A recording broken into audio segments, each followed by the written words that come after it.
So I said, "You're late." And he said, "No, I'm not. You said to be here at 9:30. And he holds up his phone. And the phone said 9:35. I said, "It's 9:35. He went, "Whatever." Nice attitude.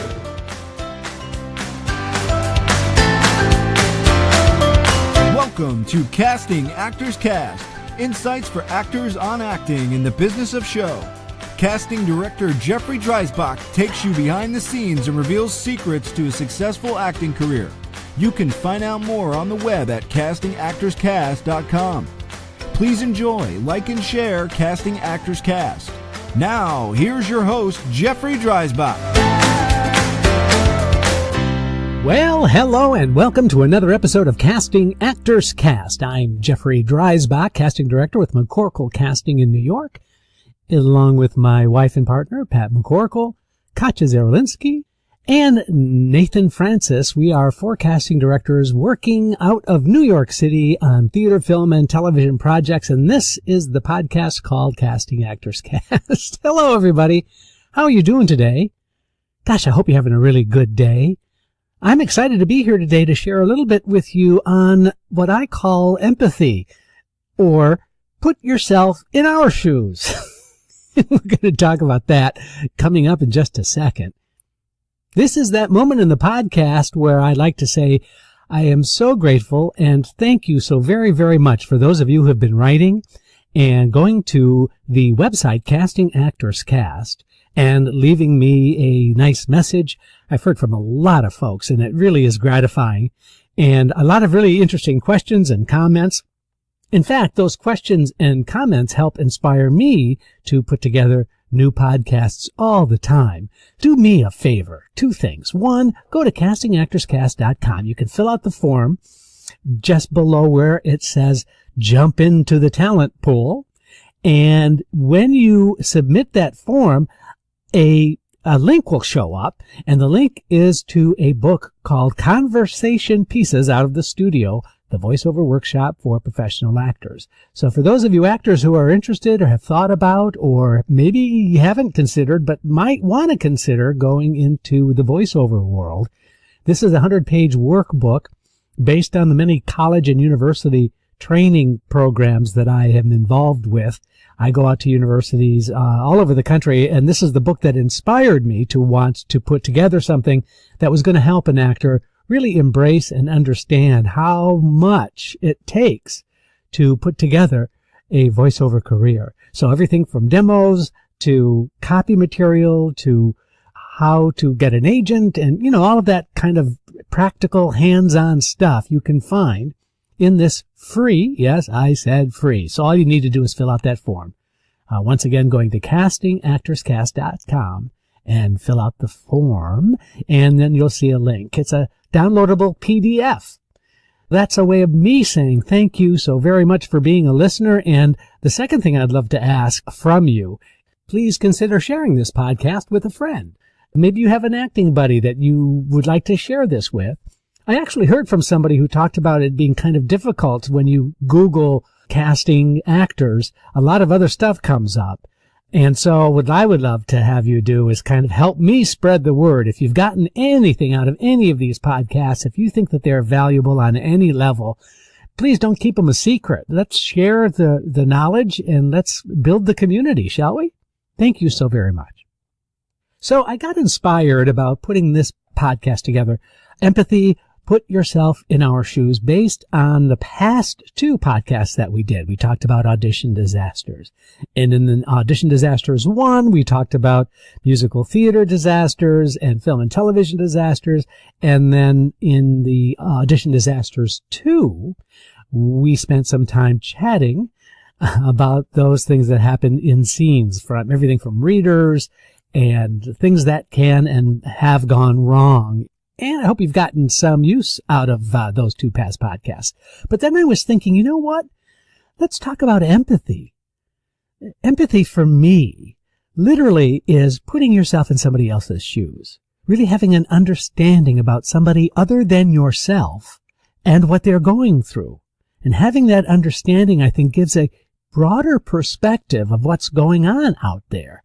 And so I want to share some things that are going on from the casting director's point of view that you might not have thought of, in the hopes that this kind of understanding can bridge the gap and explain that we're just like human beings too, and we certainly have our share of issues and challenges. Now, this is not just to talk about all the upsetting and terrible things that we deal with, but let me tell you, this has been an unbelievable week. This week, I don't know what it is. I don't know if it's in the water. I don't know if it's the full moon. It's the blood moon. It's the winter solstice moon. It's the moon over my... I don't know what it is. But I can tell you that this week we've had an actor faint. We've had a change from director in less than 24 hours for the actor to make changes in the material that was sent. We've had wrong information being disseminated about what the audition was supposed to be about. We've had to recast an entire show because there were issues between the director and the actors. We've had to decide whether or not we were going to continue to work with this project. I'll explain that in just a second. We've had organizational mishaps. We've had some personality squabbles. The list was endless. And that, you guys, that was just this week. Wow. I mean, no wonder that I have a t-shirt that says, "In dog years, I'm dead," because it's been a wild, wild ride. But I don't want to just make this podcast a rant about all the terrible things that have gone on this week. I mean, that's kind of like silly. I try to look ahead and I don't look back. But I do want to share some principles with the things that have happened this week, in the hope that your understanding about what we go through and our understanding about what actors have to go through can make for a really much more congenial environment, and there can be a level of understanding and I think a stronger sense of community when there is that greater understanding. So this is really about the casting director and what they are going through, so that you might have a better understanding. So here are some things that go wrong. It was early in the week that I was doing a rather large audition, seeing one actor at a time. Each actor had about a couple of minutes, and it was for a musical, so they came in, they had 2 minutes to sing a song. And I don't know, I guess I saw 170 some actors that day, so it was quite an incredible thing. And one after the other, every actor is coming in, and I try really, really hard to be friendly and cordial, because I kind of consider myself a nice guy, and because I was an actor, I kind of want to give as much energy and warmth to the environment that is kind of bizarre in the first place, just so that the actor can feel comfortable enough to perform. And this lovely actress came in, and she sang a beautiful song. She had a lovely voice. I thought it was quite nice. And she hit a really strong high note and ended the song, this little, 2-minute piece. It was well done. She took 2 steps towards the piano, and down she went. I don't know if she had, oxygen deprivation by singing that last. I have no idea what it was, really. So down she went. I jump up, run over to her, and I grab her hand, and I start talking to her, and I'm, hitting her hand, because, I've never even played a doctor on TV, so hell, I don't even know what to do. But then I instructed the accompanist, who was also in the room, to go get some help.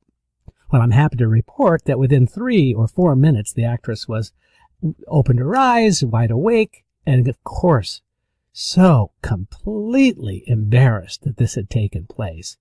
And I felt badly that she was feeling badly. I was just so grateful that she seemed to be okay. She had some water, and then she was helped up, and then off she went, and then boom, we had to go right back to auditioning again. It was crazy. And I don't know if this actress might be a listener or whatever, and certainly I am not going to share your name, but please understand that, although this was the first time ever I've had that experience, I want you to know that it's really okay. These kinds of things can happen. And the fact that you are all right, and it seemed as if it was just a moment of an unusual thing that took place, doesn't mean that you should feel badly any longer. It's time to move on, and I'm so glad that you're well. But, wow, something that put us through kind of this whole perspective of what the hell are we doing? Just watching people every 2 minutes. You have 2 minutes to show me your stuff. So, I don't know. It was just kind of a perspective that I hadn't had before. Now, that audition situation was one day, and then the very next day, I got a call from the director-producer of a new play who informed me that they wanted to replace the cast, which consisted of 2 people. It's a two-hander. Actually, there's a third character, a minor character, who was also interested in leaving, and it turns out that there was just some personality conflicts between the actors and the director. And the director was clearly upset, of course, but at the same time had a show to do. So it was a really challenging experience for us because we needed to get to the bottom of what the conflict was, and we did not necessarily want to involve ourselves in the recasting unless we were assured that the environment was a safe and healthy working environment for everybody concerned, including the director and the writer. But I will tell you, and without giving too much away here, I will tell you that the situation was resolved, and we did not want to get full credit for the replacements, and so we are now listed as consultants to the project. We wish everybody well on this, and the actors that had the unfortunate experience, we are empathetic towards their situation, and we are also sympathetic towards the director and writer who really just had the good nature to want to get this production underway. Again, I'm trying not to give too much away, but that was like day 2 of the week that was. Now, because casting directors are providing a service, it's their responsibility to make sure the information about any audition or any session that we set up gets appropriately disseminated to the actors. And that just kind of makes sense. Sometimes we feel very creative in the work that we do, in that we have some input in the design of the look of the show. So casting directors actually consider themselves actor designers. I mean, I think that seems to kind of make sense. We're personal shoppers for the director or the producer. When the director and or producer makes a last-minute change in the material they want to see from the actors in less than 24 hours, it's a very, very frustrating situation because the director and or the producer might not be that experienced in working with a casting director, and that sometimes happens. They haven't really used a professional casting director before, but they don't understand that the process involves contacting each and every one of those actors and or through their representatives. And when you make a last-minute change from audition material that's been given out a week prior, it can become a real nightmare. The nightmare is that actors will say, well, you know what? I prepared this material. Now they want me to do more, and my session is tomorrow. My audition is tomorrow.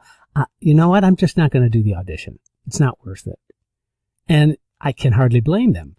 So we have to go back and explain to the director or producer that this is going to be very, very difficult to do at this late stage in the game. Is there a way that we can work around this? And some director producers are understanding and some are not. And so now we have been hired by the producer to get the job done. How do we reconcile this conflict? Also happened on Wednesday this week. On Thursday of this week, we had a sad situation in that the musical that we have been working on, it's not a musical I've ever mentioned in the podcast. It's yet another project that we've been working on. The musical director apparently had taken ill, and the challenge was that the musical director did not and was not able to, for whatever reason, to let anyone else know that this was a situation that needed to be taken care of. We were left scrambling at the last minute with this audition session that was required by Actors Equity Association to have these auditions, and yet we had no musical director. So I will say to you that anything can happen, and we certainly love actors, and we wanted to make sure that we saw the actors for this particular project. But we also had an issue that was not resolved. So the accompanist stepped in as the associate musical director for the auditions and for the project in order to get the auditions taken care of. That was really hard, and I wish everybody well. Hopefully the situation will fix itself, but that also happened this week. An interesting change has taken place with the process of casting, which I wanted to share with you. And that is many theaters, many film production companies, although this hasn't changed that much with film and television work, but with theater work in particular, we're getting asked to submit lists of actors who are interested and available to those projects. Now, that may not sound like that's that big of a deal, but in the past, we would put out the audition announcement. We would contact agents and managers. We'd get the word out that we were doing this particular production, and then we would get information back about actors who might be interested. Now it's just the opposite, where the producer and the director is looking for who's available that I might be interested in casting. Not to supersede auditions, but in order to help them get excited about their project. It's kind of weird.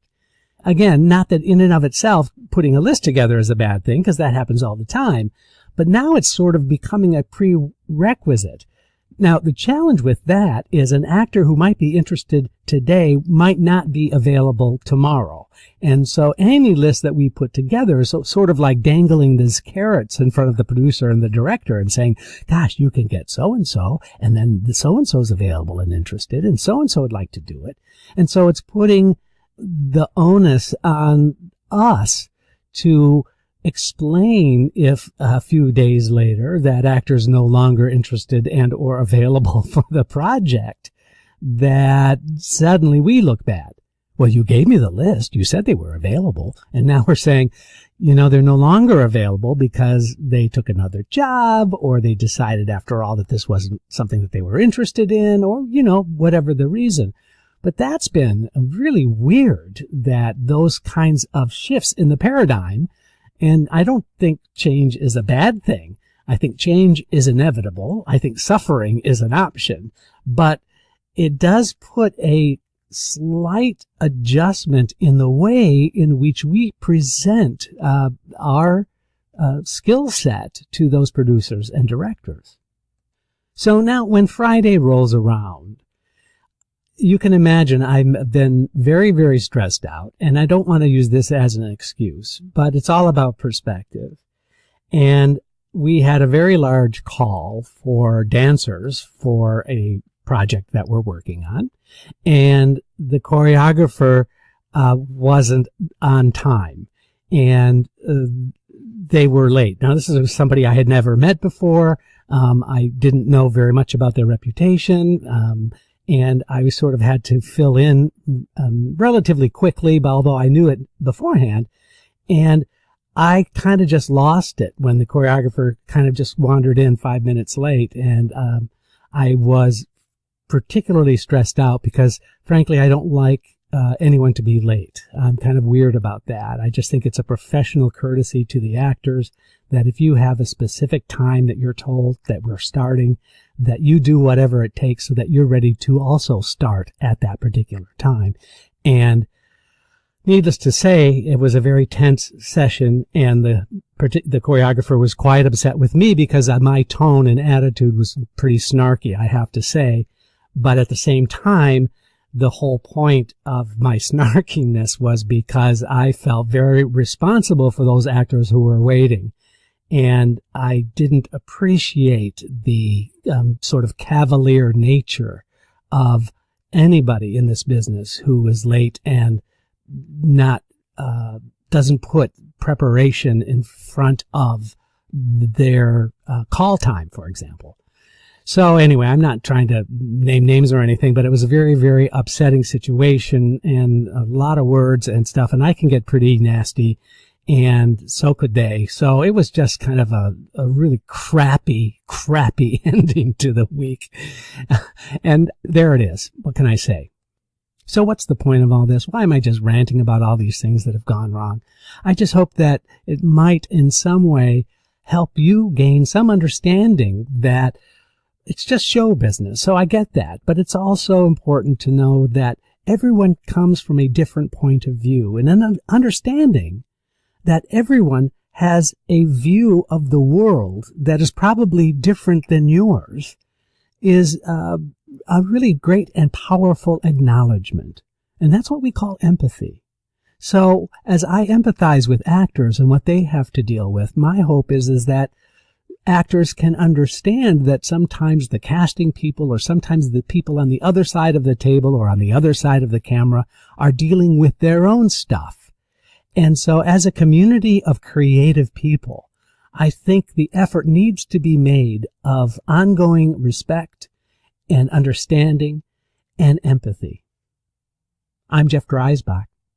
This is Casting Actors Cast.